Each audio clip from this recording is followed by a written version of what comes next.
ही हैं। यहाँ हमारे बहुत ही सीनियर नेतृत्व ललेंद्र तिवारी जी हैं। आखिरकार क्या है मामला, पूरी तरह से बताइए, क्या है सरकार से डिमांड? देखिए, जिस घर का एक साथ 3-3 आदमी शहादत दिए हों और आज तक सरकारी स्तर पर या सरकार से किसी तरह का काम नहीं हुआ, जन सहयोग से कुछ काम जो हुआ है, उनकी स्मारक जो बनी है जी, हम लोग चाहते हैं कि उसको सरकारी कैलेंडर में शामिल किया जाए। कम से कम बिहार सरकार के कैलेंडर में शामिल हो जाएगा यह मामला, तो निश्चित रूप से सरकार से वहाँ प्रतिवर्ष अनुदान मिलेगा। हम यह चाहते हैं कि सरकार उस और प्रशासन के लोग या जनप्रतिनिधि जो अपने को सामाजिक कार्यकर्ता कहता है, ऐसे लोग पहल करें और खास करके सरकारी पदाधिकारी लोग पहल करें कि सरकारी कैलेंडर में यह आयोजन आ जाए, यह स्मृति उन लोगों की आ जाए, क्योंकि वैसी शहादत इस धरती पर कहीं नहीं हुआ है। बिल्कुल सर, बिरले भारतवर्ष में भी कम मिलेगा ऐसा शहादत। एक घर का 3-3 लोग हो और 3-3 विधवाएं हो जो यहाँ से धरती से चली गई। आज उनकी स्थिति भी खराब है, इस पर ध्यान देना चाहिए। इसके वजह से आंदोलन की शुरुआत होने जा रही है दाऊदपुर में। वहाँ हर तरह का सहयोग मिलने जा रहा है।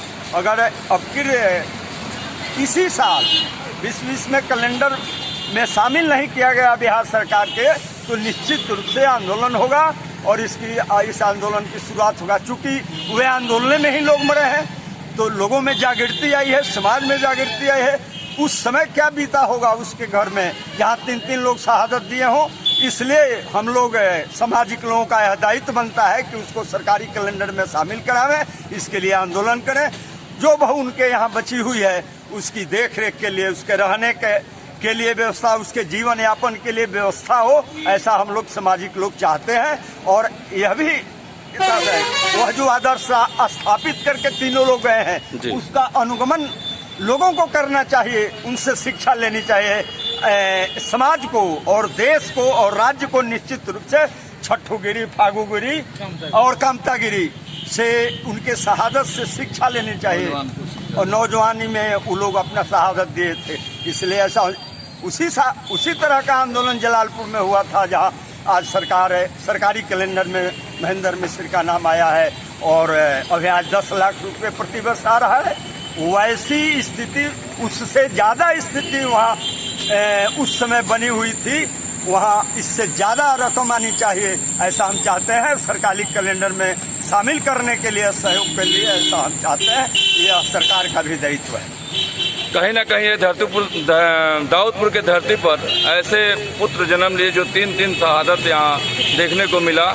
इसी तरह से जलालपुर के प्रांगण में भी हमारे महेंद्र मिश्र जी थे जो शहादत दिए थे। उसी प्रकार सरकार से निवेदन है, वहाँ के टोटल दाऊदपुर के नेतृत्व, दाऊदपुर के लोगों का, दाऊदपुर के जनता का, वहाँ के हर जन का यही डिमांड है कि कम से कम सरकार से जो निवेदन है, सरकार सुने और इस चीज़ को अंकित करे, सरकारी कैलेंडर में लाए, ताकि आने वाले दिन दाऊदपुर के लिए अच्छा हो।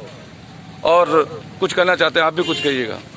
देखिए, जो दाऊदपुर की धरती पर जो कामतागिरी, फागुगिरी, छठोगिरी जो शहादत देने का काम किया, और बहुत दुखद की बात है कि 72 वर्षों के बाद भी उस परिवार को सरकार नहीं पूछ रही है। इससे बड़ा शर्मनाक क्या हो सकता है सरकार के लिए। इसलिए हम मांग करते हैं कि अविलंब जो है वो 13 अगस्त को जो है सरकारी स्तर पर शहादत दिवस मनाने का काम करे, नहीं तो हम लोग आंदोलन खड़ा करेंगे। बिल्कुल बिल्कुल, सरकार से ये डिमांड है कि मतलब ये आप लोगों का मांग पूरा करे। कल जो धरना देने वाले थे, सरकार जो रोक दी, लेकिन ये सरकार रोकने का काम की है, लेकिन हम लोग रोकने वाले नहीं हैं। हम लोग आंदोलन चरणबद्ध आंदोलन करेंगे। जब तक शहादत जो सरकारी स्तर पर नहीं बनता है, हम लोग आंदोलन खड़ा करेंगे जन सहयोग के माध्यम से। चलिए, धन्यवाद। आप लोगों ने सारी बातें बताई, हमारे न्यूज के माध्यम से जरूर ये सरकार तक पहुंचेगी। धन्यवाद। न्यूज बिहार से नमस्कार। आप देख रहे हैं न्यूज बिहार, बिहार का नंबर 1 डिजिटल चैनल। हमारे चैनल को लाइक करें और सब्सक्राइब करें। एक बेल आइकन दबा देने से आपका क्या होगा।